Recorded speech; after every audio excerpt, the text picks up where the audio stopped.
Para bapak dan ibu dan saudara-saudari sekalian yang kami cintai dalam Yesus Kristus, memang mengampuni ya, sebenarnya ada sulitnya, ada mudahnya gitu ya.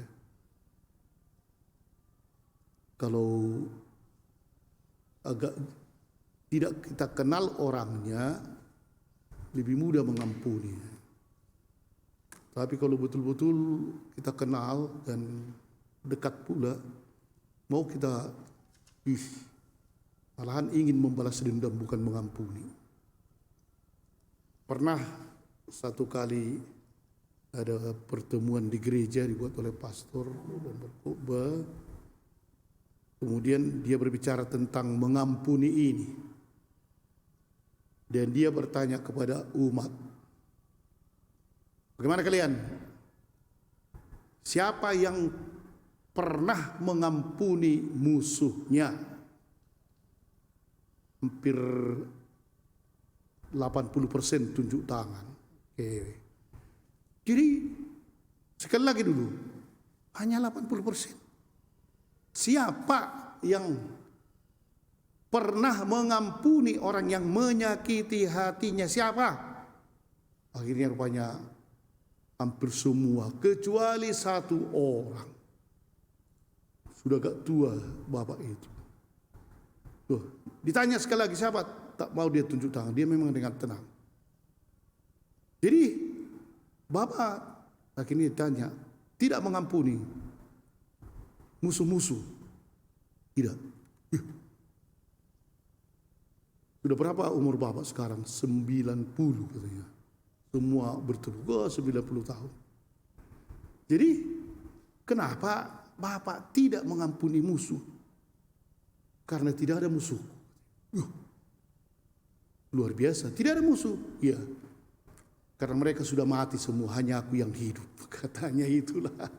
Jadi sebenarnya dia pun mau mengampuni, tapi karena tak ada lagi yang mau diampuninya, tidak lagi musuh. Itu rupanya persoalannya.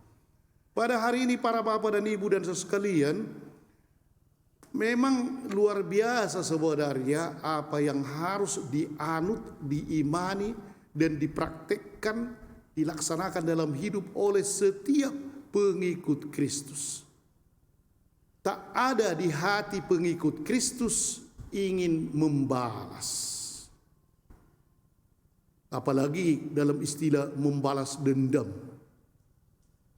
Tidak ada. Memang itu sudah ditunjukkan Yesus juga ya, ketika dia dihina dan apapun itu, sampai dipaku di kayu salib pun dia tidak pernah dendam. Ampunilah mereka karena mereka tidak tahu apa yang diperbuatnya. Itu yang dibuat oleh Yesus. Jadi karena itu diharapkan kepada setiap pengikut Kristus, jangan pernah bosan mengampuni. Jangan pernah bosan. Memang kalau orang yang tidak mau mengampuni,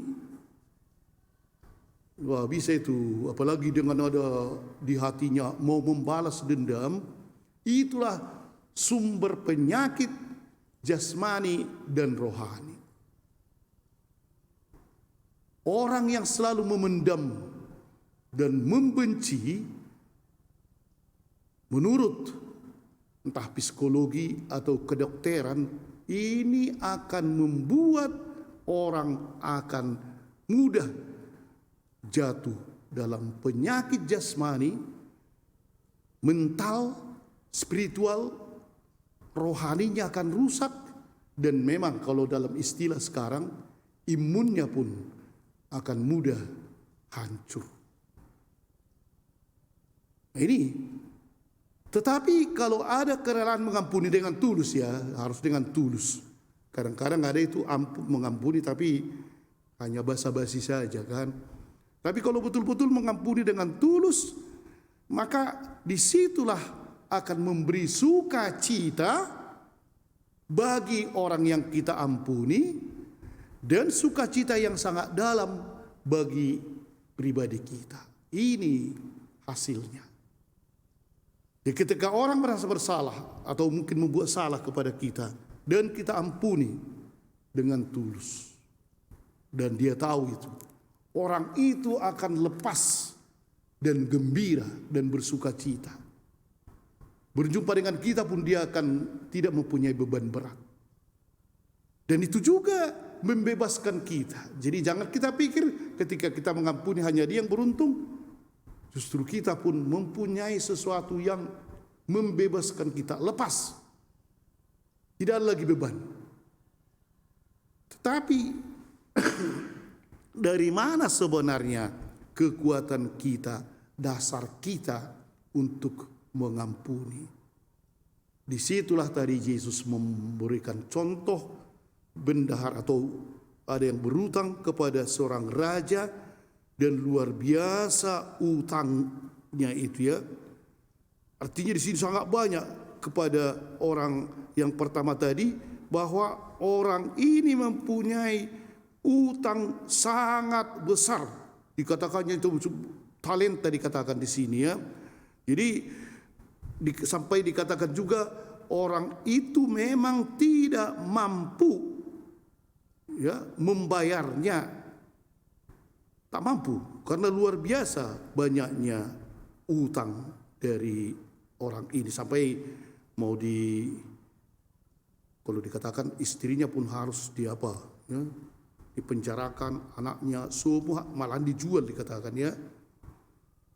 Dan rupanya begitu berpelas kasih 10.000 talenta tadi, tergeraklah hati tuannya itu, dibebaskan.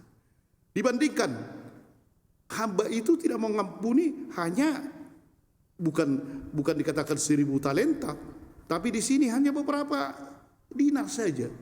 Kalau kita katakan dulu kita berutang 1 miliar dan yang ini hanya 100.000. Itu pun tak mau dia kan.